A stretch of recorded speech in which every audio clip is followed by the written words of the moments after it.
Hey all, good evening. So I'm here again. Hello everyone. My name is Roshni and this is my super exciting seventh day of going live. So we am going live currently on LinkedIn and YouTube. So if you are around here, Hannah, kindly drop a hi in the message, or you can just wave, and you can keep engaging for whatever things you like, or that for whatever that I'm going to share. So I will keep it really very short, and I'm today really very excited to have someone with me. All right. So as you all know me, I'm your consistency partner. I'm not going to talk more about myself today because I'm super excited of the person that is going to be with me, and he's none other than my husband. Okay. So his name is Milan, and he's a family wealth architect. So the reason I am bringing in here because not because he's my husband, but Anna, I'm really very fond of the way he gives message. Okay, with so much of clarity, he has got an amazing mindset, and he himself is a very calm and patient person. Okay, completely contrast to me. So I'm sure you will really enjoy listening to him and his mindset about wealth. And let me just have Milan also with us in the camera. So here is Milan. Hey everyone, thank you, Roshni. So yeah, so actually today I wanted to bring in someone. So I thought, okay, who better than Milan, Hannah? So I thought of bringing in him. So before we kick start, Hannah, I would just request Milan, Hannah, to just tell something about yourself. What do you do and all? Okay, so I like to call myself well architect because I work on the blueprint, right, which can create not only wealth for this generation, for multiple generations, because I believe values and wealth, right, go together. So I teach about values which will help you create wealth, and rather than blindly running after just acquiring more money. All right, great. But this particular tagline or this particular name is really very unique. Okay, wealth architect. Yeah. So, what do you want to portray, or what message you want to convey, or how did you arrive at this name of wealth architect? Perfect, right? So, to build anything substantial, right? So, there are amazing structures around the world, right? It all started with an architectural design, a blueprint, right? Which involves building a strong foundation, the design, what is the goal of the building. Objective. Similarly, a lot of people create wealth, accumulate money, and do things with their money and work really hard to accumulate, but they never really know why they are doing what they are doing, right? And sometimes in that process, they acquire wealth, but in that process, lose actually what is valuable to them, right? So that is the reason I say wealth architect, because for me, I believe wealth is far more things beyond money. Okay, great. So that was really great, Hannah, combining values with the money goals that people have. Yeah. So values will be kind of a foundation, Hannah, for whatever decision or choices that they make in their life. That's really exciting. So somebody who is just starting out, Hannah, what do you advise to those people? Uh, I think the first thing anybody who's starting out is starting their career, you mean, Hmm. right? So is to identify spending the money, time, where what gives them happiness, right? Instead of just I think Gen Z is doing a very good work. Gen Alpha is also doing very good work at that, right? They are not running blindly, right? And they are the first generation, I think, who have not seen, you can say, scarcity, right? They have Hmm. born in abundance and they are applying that mindset, Hmm. right? So first thing, if anybody starting their career today, is to identify your values, and not design or go on a default life looking at Instagram, or what gives them happiness, what is that Hmm. drives them. If they identify what drives Hmm. them, life becomes much easier. Okay, so this is again coming back to that particular concept of having values. So Yeah. once they are clear with what values they have in their life, Yes. so accordingly they can go ahead with it. Yeah. So what specifically in wealth architect, Hannah, what are your teachings? Have you do you have a certain model or the things to focus on? Like, Absolutely. yeah. Yes. So what are those? If you can Right. just So describe. I call it the calm wealth model, right, or calm wealth system, because I believe, I very strongly believe that more money should not bring more stress, right? Earning more money should Hmm. actually give you peace of mind, peace of life, and the choices. And I think that is what is missing in most people. So if I say money or wealth, right, a couple of things are very important. One is defining your enough, right? Where is that full stop? Just having more is not going to help anyone, right? True. Second, what drives you, right? If building a multi-million dollar business drives you, great, right? If suppose it does not drive you, something else drives you, find what drives you, money will automatically become a byproduct, right? And if you have heard this, is not something new I'm talking about. Third is, which is very critical, bringing that stability to basically so that the stability becomes a launch pad for growth, right? And fourth is kind of creating a buffer zone around you by the kind of people that you want around you, right? That people that surround you form a very important part of it. The association. Yes. All right, that's something really different. The calm method you said. Calm The, wealth system. the calm wealth system. Great. So, what the mindset that you are sharing, Hannah, and emphasizing on this very deeper aspects. So, what in your journey, Hannah, any specific challenge or any particular situation or circumstance that helped you shape the most? Yeah, I think see, growing up, we don't have a lot of money.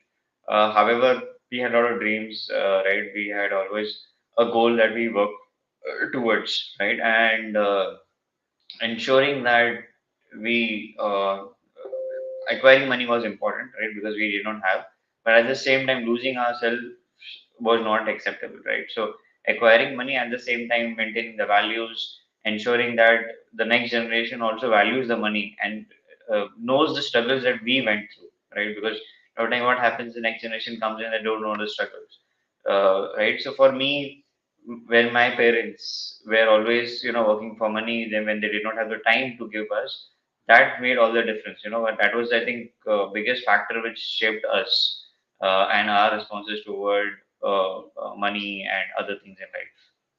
All right. So two things here. So one is like you should not forget the roots, Yes. Hannah, from where you're coming. And secondly, when you say, Hannah, that you didn't get that time when your parents were Yes. busy making money. Yes. So what did you pick up? Matlab, how did you help yourself and how are you going to help others? Matlab, how do you take this further? Yes. So see, natural response to scarcity is that where you want more and more and more of that thing, so that you never feel that scarcity, right? Or sometimes if you're required, you spend so much, filling that gap which was there when you were younger, when you don't have the money to spend on things that you wanted, you spend so much. So both are extremes, right? Where you're just earning, and you're not spending, and second is you're spending, and you're not saving. So balancing that aspect was crucial, right? So to find a point where you're spending money on yourself, on your needs, on your needs of people around you, at the same time you're also earning enough money to not go into the period back where either you're obsessing around money or you are, because ideally money should never be part of daily conversations. So that is what we did basically. Have enough so that money actually never becomes part of daily conversations. There are many other things to talk about and to do. Okay. So that is what you meant when you said about the time. Yes. The time that you missed out while growing up? Yes. Okay. All right. So I would want you to elaborate a little more, Hannah, on that particular time aspect because I didn't get it completely. Okay. Okay. So in the journey of making money, when we lose out that family time, Yes. so how did you help yourself and how are you planning to help others, if at all that is one of the things Yes, that you're see, wanting to one of help? my biggest values is family, right? So whatever job I do, how much money I make, where I am working from, all of this is defined by my core value, which is family. So I want to be around my family. So when I say my family, I stay in a joint family, right? So my brother, my mother, parents, I stay with them. So in the evening when I come back and my niece comes to me, or my in the morning when I get time to spend with my parents, that is very cherished more time for me, right? I would never miss out that time for anything in the world. So that is what drives me, right? And so I don't want to go in a job which takes up my entire day, or do any kind of work where I am busy with work 24/7 and I'm not spending quality time with them. So I think that is what meaning that you're not obsessed towards money, and you're not even obsessed towards spending too much money, right? You have that balance in life. Correct. All right.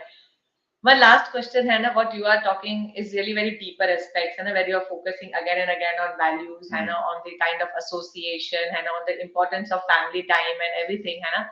But nowadays, when people are actually in that situation where they are facing any kind of money related issues, Hannah, Hmm. so how would you help them and just get started Hmm. around that particular Yes. problem that they are facing, Hannah, because maybe I don't know whether they will be in a position. I know that is important, Hannah, we need Yes. to identify the values and accordingly have it, but still, if they are Yeah, currently in that I problem, understand, right? yeah. So when, of course, when there is a challenge, there is a challenge, right? So first step in in finding a solution is accepting and acknowledging, okay, there is a problem, Hmm. right? So for example, you say you have too much debt, right? Hmm. Or you're making too less money, right? You're Hmm. spend, your needs, money on the that you spend on needs is more than that you earn, right? So first thing you need to do is increase the amount of money that you earn, right? There is no second option to that. And Hmm. how do you do that? For that period, probably you won't have balance, Hmm. right? You will need to do some extra learning. You will need to maybe find a job which is higher Hmm. than your current caliber or whatever, right? For that period of time, you won't have time, have that balance. Hmm. So that is called intensity, Surplus. the periods of intensity, right? Where Hmm. what you act with periods of intensity. Same thing for clearing your debt, Hmm. right? Supposedly you have 10 debt and you're paying so much EMI that you don't have anything surplus, so you cannot pay additional money. Hmm. So negotiating with bankers and ensuring, combining that 10 loans into one single loan, negotiating an interest rate or EMI period, or so that you have to create that bandwidth, Hmm. right? Hmm. Either you can do it on your own, take help, right? Now, if you have the time and bandwidth, and if you knew what had to be done, you had already done it, Hmm. right? Hmm. So the best thing that you can do is take help, because Hmm. sometimes asking for help is the most or the best thing that you can do for yourself. Correct. Right. Right. So just coming down one level down, okay? We Mm. spoke about debt and we Mm. spoke about situations where you are making less money, okay? Yes. Now, if you find most of the people who are going to job, they are making decent amount of money, Mm. but still they don't have surplus towards the month end. Got it. So there is something that is not going right. Yeah, I think. So Mm. what is that one to two or two to three things which is not going right, which if they focus on, Hannah, can help them, Hannah, get back on track. Got it. Perfect, right? So Yeah. I think first thing, the basic thing that you can do is understand the input and output, right? So Hmm. input is salary, output is all the dozens of hundreds of expenses that we do, Hmm. right? So if you know my X is coming in, my 100 Hmm. rupee is coming in, you should Hmm. know even 1 rupee where it is being spent, Hmm. right? 90% people don't know, right? So first thing Hmm. maybe you can start. So today, in fact, is the budgeting day, Yeah. right? So Budget, if a yeah. country like India, which is $5 trillion, if Hmm. it create budget, if I'm earning 1,000 rupees to 1 lakh rupees, 2 lakh rupees, 3 lakh rupees, doesn't matter. I need to also have a budget, right? I Yes. also need to know where my money is Yeah. going, right?